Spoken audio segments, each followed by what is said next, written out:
Today on Basics Instinct. Hello everyone, today's episode of Basics Instinct is brought to you by grids.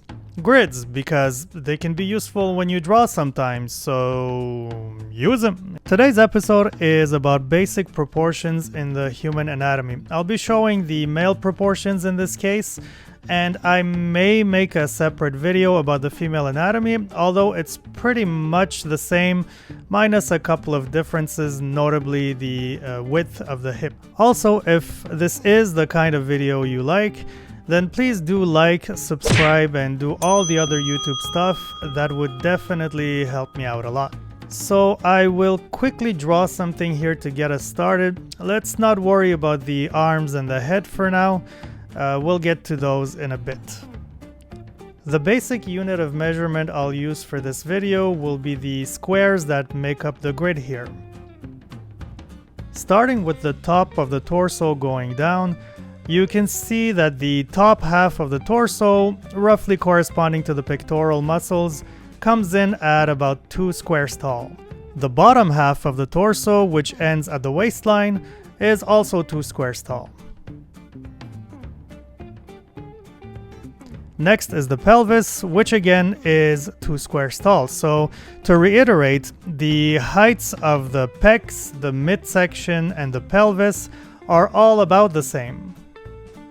Now we move on to the thighs. The distance between the bottom of the pelvis and the top of the knees is about 3 squares. So in other words, however tall the pelvis is on your figure, the thigh needs to be about 50% longer. And finally, the length of the next portion going down to the ankles is the same as the thighs approximately, so 3 squares in this case.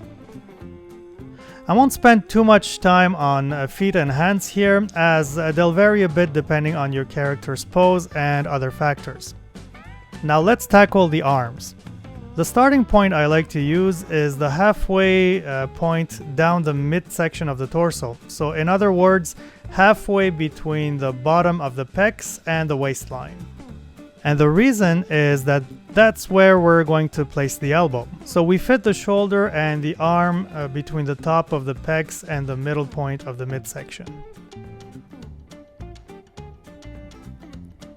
The next step is to mark the spot where the wrists will be when the arm is down. That lines up approximately with the halfway point down the pelvis. As far as the hand goes, it should come down to about halfway between the wrist and the knee.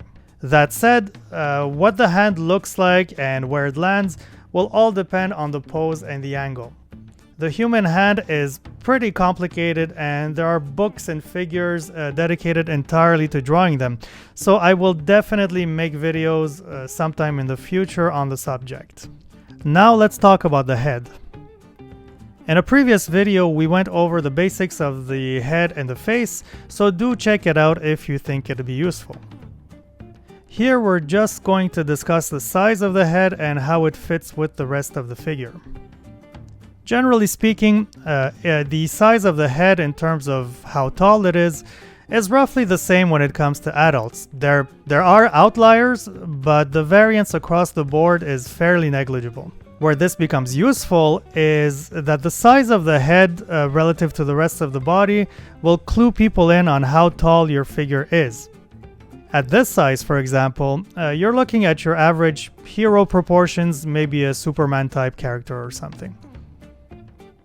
If you increase the size of the head, like so, then your figure looks considerably shorter. And this is it, guys. This was a very brief overview of the basic proportions of the adult human anatomy. These are meant to be general guidelines, definitely nothing set in stone. So it's up to you as the artist to tweak and adjust as you see fit. A lot will be dictated by your style and what you're trying to convey through your character design. If you liked this video and want to be notified of future ones about drawing basics, please subscribe and hit that notification bell so you don't miss anything when it comes out. Thanks for watching, everyone, and until next time, keep drawing.